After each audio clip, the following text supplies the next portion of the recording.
Este vídeo me fue enviado sin URL y se me pidió que lo traduzca.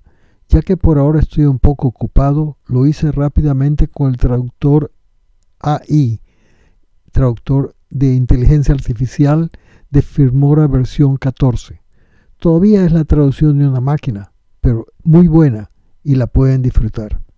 Esta es MIRI, la cámara infrarroja media a bordo del telescopio James Webb. Mira lo que pasa cuando la luz entra en la cámara. Una serie compleja de espejos y filtros dirige y divide la luz en diferentes longitudes de onda, que luego se redimensionan y dirigen a los sensores.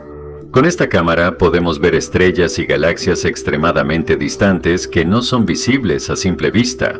Esto solo es posible enfriando la cámara a solo 6 grados por encima del cero absoluto. Pero ¿por qué no necesita ser tan frío? Todas las cámaras de James Webb detectan luz infrarroja, que es invisible para el ojo humano. Cuando la luz viaja por el espacio, su longitud de onda se alarga continuamente. Si algo está lo suficientemente lejos, la luz se estirará tanto que ya no es visible cuando nos llegue. Esto significa que hay un límite físico en cuanto podemos ver al espacio. Como los sensores de MIRI están hechos de arsénico y silicio, puede detectar esta luz infrarroja súper estirada y se ve más allá de ese límite. Estos sensores funcionan como sensores de cámara normales al convertir fotones de luz en señales eléctricas. Pero para detectar las señales débiles de la luz infrarroja, los sensores en MIRI deben ser extremadamente sensibles. Sin embargo, el aumento de la sensibilidad introduce mucho ruido. Cada vez que apuntamos una cámara a algo, su sensor no solo detecta lo que queremos que vea. Hay mucha más luz alrededor de nosotros que nuestros ojos no pueden detectar.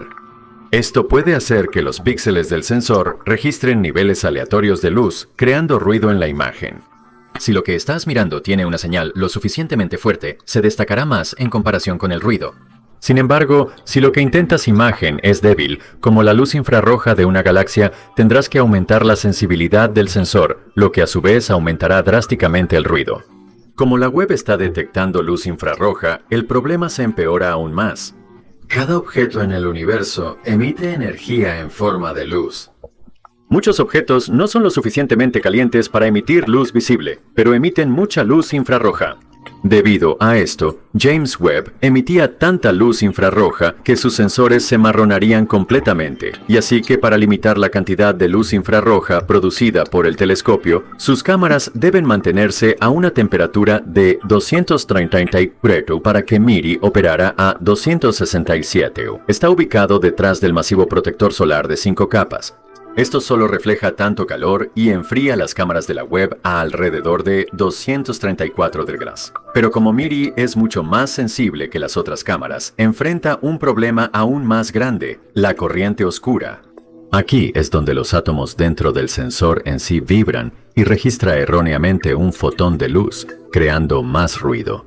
Como la temperatura mide la velocidad de vibración de un átomo, reducir la temperatura disminuye la vibración y por tanto la cantidad de corriente oscura.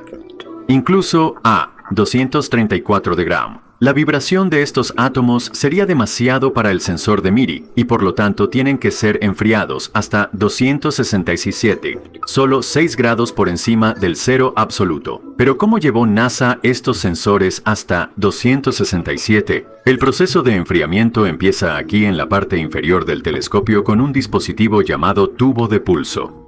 Dentro de estos tubos hay pistones que se mueven para comprimir el helio de los tubos. Como este movimiento crearía mucha vibración no deseada, estos pistones deben moverse en la dirección exactamente opuesta con un tiempo preciso para cancelar el movimiento mutuo. Estos pistones se mueven muy rápidamente, al igual que un altavoz para crear una onda de sonido de baja frecuencia con una frecuencia de 30 Hz. Esta onda de sonido se transmite por el tubo y se comprime una vez que llega al final, creando una zona de mayor presión. Luego, cuando rebota en la dirección opuesta, se expande, creando una zona de baja presión antes de ser comprimida una vez más. Si la siguiente onda se envía en el mismo momento en que regresa la anterior, las frecuencias coinciden. Esto crea una ola estacionaria donde las áreas de alta y baja presión permanecen en el mismo lugar. Triplicando la frecuencia hace que las ondas se combinen y creen una onda estacionaria con múltiples áreas de alta y baja presión. Como la temperatura y la presión están relacionadas, esto también conduce a áreas de temperatura alta y baja. Esto por sí solo no cambiaría la temperatura general porque las partes calientes y frías simplemente se cancelan entre sí. Pero si hay una forma de extraer partes calientes, la temperatura comenzará a caer y los intercambiadores de calor de SO3, hechos de láminas de metal delgadas, se colocan en el punto donde se encuentran los gases calientes y fríos. Estos permiten que el gas pase mientras absorbe parte de su temperatura, causando la formación de gradientes de calor. El calor del lado caliente se extrae y se envía al radiador a través del intercambiador de calor. Luego la temperatura fría del otro lado también se extrae. Esto hace que la temperatura del intercambiador de calor final caiga de 27 de Grumman a 256 de Grumman.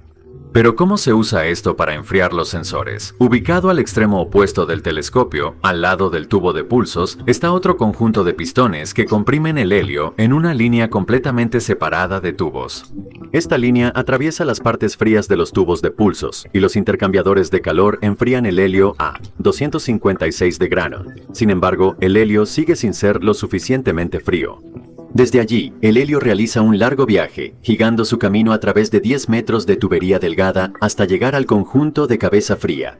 Dentro hay otro intercambiador de calor y un pequeño agujero de menos de 1 milímetro de diámetro. El helio se empuja a través del agujero y sufre algo llamado el efecto Joule-Thomson.